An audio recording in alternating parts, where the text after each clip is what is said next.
విఘ్నేశ్వర విఘ్నమస్తు. ఓం నమ శివాయ. ఓం శ్రీ కాణిపాక వర్షిద్ధి వినాయకాయ నమః. ఓం శ్రీ ప్రత్యంగిరాదేవియే నమః.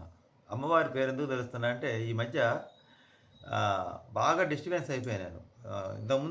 ఇంతకుముందు అయ్యాను గానీ అంతకన్నా కూడా ప్రమాదకరమైన అనమాట. ఆ ప్రమాదకరమైన పరిస్థితిలోకి వెళ్ళిపోయా. జీవితం మీద విరక్తి కలిగేలాగా చేశారు అందరూ కలిసి. నేను ఇప్పుడు ఏం చెప్పదలుచుకున్నానంటే బంధువులు నేర్పిన పాఠాలు, సమాజం నేర్పిన పాఠాల కన్నా యూట్యూబ్ అనే ప్రపంచ పాఠశాలలో నేర్చుకున్న పాఠాలు చాలా ఎక్కువ. నేను లైవ్‌లు స్టార్ట్ చేసి సంవత్సరం కావస్తుంది. ఈ సంవత్సరంలో లైవ్‌లు స్టార్ట్ చేసినప్పుడు ఫస్ట్‌లో కొంచెం ప్రశాంతంగానే నడిచింది. తర్వాత ఇంక చిన్నంగా దాంట్లోకి మన బంధువులు కావచ్చు, లేకపోతే మన ఊర్లో ఉండే వాళ్ళే మనమంటే గిట్టనోళ్ళు కావచ్చు. అంటే ఫేక్ ఐడీలతో వస్తారండి. వచ్చి వాళ్ళు మనల్ని డైరెక్ట్‌గా తిట్టలేనియన్ని దీంట్లో తిడతారు. ఎంత భయంకరంగా తిడతారంటే ఒక పక్క ఫేక్ ఐడీతో మనల్ని చండాలంగా తిట్టి మళ్ళా మామూలు ఇంకొక ఐడీతో వచ్చేసి మళ్ళా పొగుడుతుంటారు. వాడు తిట్టాడు చూడు, ఏం తిట్టాడు చెప్పు అని. అదొక వికృతానందం. ఈ ప్రపంచంలో మనిషి అనేవాడే మనిషి అంటే మంచి, చెడు, ఈర్ష్య, అసూయ, ద్వేషం ఇవన్నీ కలయిక మనిషి. నీకు మనిషి అనేవాడు మంచిగా ఎప్పుడు కనపడతాడంటే నువ్వు బాధల్లో ఉన్నప్పుడు, నువ్వు బాగా ఇబ్బంది పడుతున్నప్పుడు, నువ్వు ఏడుస్తున్నప్పుడు, నీ రోదనలో సానుభూతి చూపిస్తాడు. అప్పుడు మంచివాళ్ళే కనపడతాడు. అదే మనిషి నీకు ఎప్పుడు చెడ్డవాడు శత్రువుగా తయారవుతాడంటే నువ్వు ఎప్పుడైతే మళ్ళా నువ్వు ఏడుస్తూ ఉండేవాడి సంతోషంలోకి వస్తావో వాళ్ళు అప్పటిదాకా నిన్ను సపోర్ట్ చేసిన మనుషులే నీకు శత్రువులుగా తయారయ్యి నీ మీద డిబేట్లు మీటింగ్లు పెడతారు.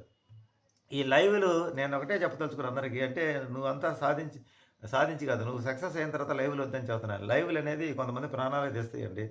ఎందుకంటే ఇక్కడ భయస్థుల్ని భయపెడతారు. ఎంత భయపెడతారంటే బండ బూతులు తిడతారు, మీ మీద నిందలు మోపుతారు, మీ వీడియోలు క్లిప్పులు కట్ చేసి అవతల వాళ్ళు పెట్టుకొని గందరగోళం చేస్తారు, మిమ్మల్ని అవమానపరుస్తారు, ఘోరంగా తిడతారు. ఇవన్నిటిని మన యూట్యూబ్ ఏమన్నా చేసిందంటే యూట్యూబ్ ఏం చేయలేదండి. ఎందుకంటే బిగ్ బాస్ హౌస్‌లో మీరు కొట్టుకోండి మేమేం చేయలేం అన్నట్టుగా యూట్యూబ్ కూడా ప్రపంచం మీదకి కొన్ని ఆప్షన్‌లు యూట్యూబ్, ఇన్‌స్టాగ్రామ్‌లో కొన్ని ఆప్షన్‌లు పెట్టాలి.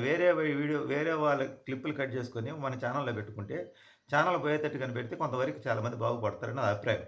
కానీ యూట్యూబ్ అలా చేయటం లేదండి. అదే చిన్న క్లిప్పులు కట్ చేసి పెట్టుకుంటే కాపీరైట్ గాని, వాళ్ళకి ఈ భయం లేకుండా చేసేసరికి ఎవరినైనా ఎట్టైనా తిట్టొచ్చు. ఎవరి ఫోటోలైనా పెట్టుకోవచ్చు. ఎవరి వీడియోలైనా పెట్టుకోవచ్చు.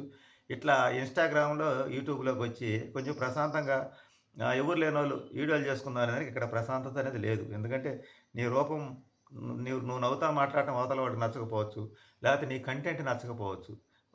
ప్రతి ఒక్క మనిషికి ఇప్పుడు మనం ఒక మనిషి చెడు గురించి చెబుతుంటే ఆ వాడికి మన మీద శత్రువులు అవుతారు కదా! వాడికి సంబంధించిన పర్సెంటేజ్ ఉంటది కదా!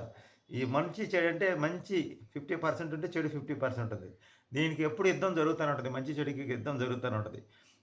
వాళ్ళేం చేస్తారు లేనిపోయిన నిందలు మన మీద మోపుతారు. ఇంక నిజానిజాలు తెలియాలంటే కాలం చేతిలో ఉంది. అది చాలా టైం పట్టిద్ది. కోర్టుకు పోయినోడికి కేసు వేయలేనికి పోలీస్ స్టేషన్ కోర్టుకు పోయినట్టు తిరుగుతానే ఉండాలి. ఎప్పుడో పరిష్కారం అయిద్ది మన ముసలోళ్ళం అయిపోయిన తర్వాత.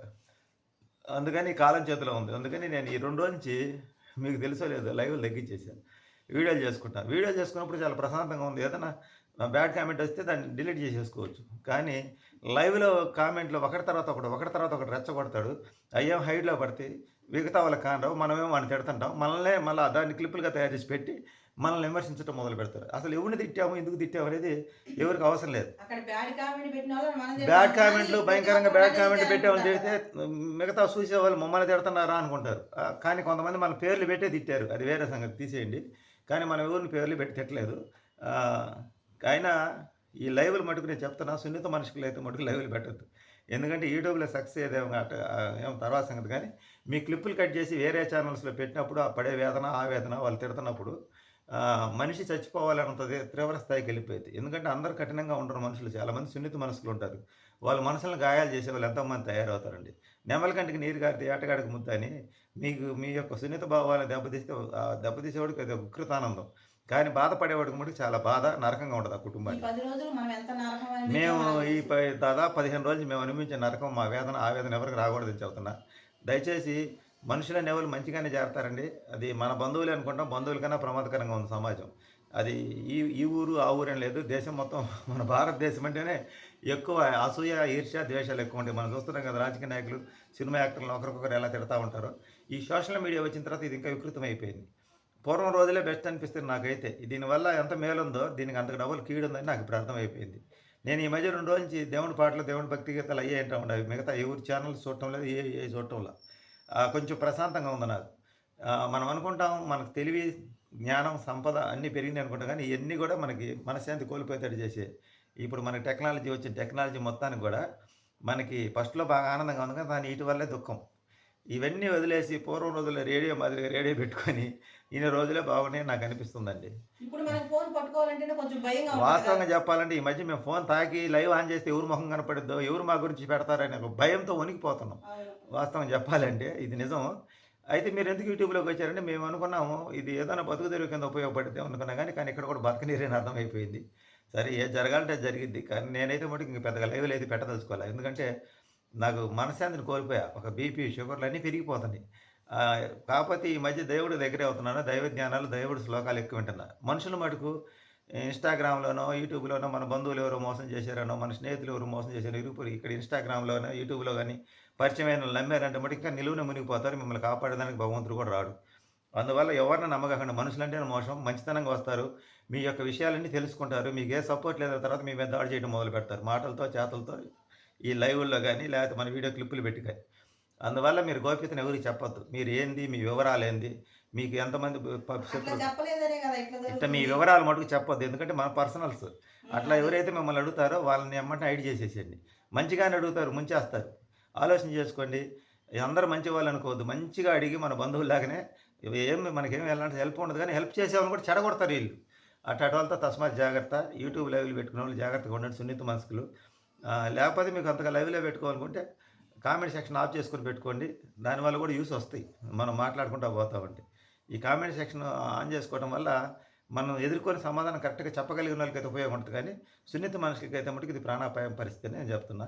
యూట్యూబ్ జీవితం, యూట్యూబ్‌లో, ఇన్‌స్టాగ్రామ్ నేను నేర్చుకున్న పాఠాలు, నా జీవితంలో 53 సంవత్సరాల బంధువులు, దాయాదులు వీళ్ళందరూ చెప్పిన పాఠాల కన్నా కూడా, ఈ సంవత్సరం కాలంలో ఎక్కువ పాఠాలైతే యూట్యూబ్ ద్వారా నేను నేర్చుకున్నా, ఇన్‌స్టాగ్రామ్ ద్వారా. ఈ 4 సంవత్సరాల్లో యూట్యూబ్ స్టార్ట్ చేసి 2 సంవత్సరాలయింది. అంతకుముందు ఇన్‌స్టాగ్రామ్ దానికన్నా ఒక 5, 6 నెలల ముందనుకుంటా. మొత్తం ఈ 3 సంవత్సరాలు మేము నేర్చుకున్న పాఠాలివి.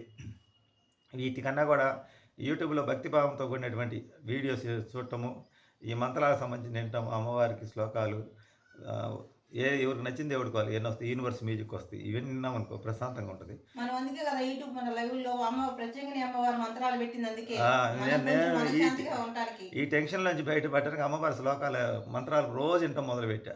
ఇప్పుడు కొంచెం అట్లా కుదుట పడుతున్నా తల్లి ప్రత్యంగాదేవి దయ వల్ల. మిమ్మల్ని ఎవరైనా బాగా ఇబ్బంది పెడుతున్నట్టు మటుకు అమ్మవారి శ్లోక మంత్రాలేనండి. దేవుడి వస్తుంటే యూట్యూబ్‌లోనే వస్తుంటాయి. మంచి వస్తది, చెడు వస్తది దీంట్లో. మనం ఏది తీసుకుంటే అదే. మా వీడియోలు నచ్చితే లైక్ చేయండి, షేర్ చేయండి, సబ్స్క్రైబ్ చేయండి, సపోర్ట్ చేయండి. Thank you friends.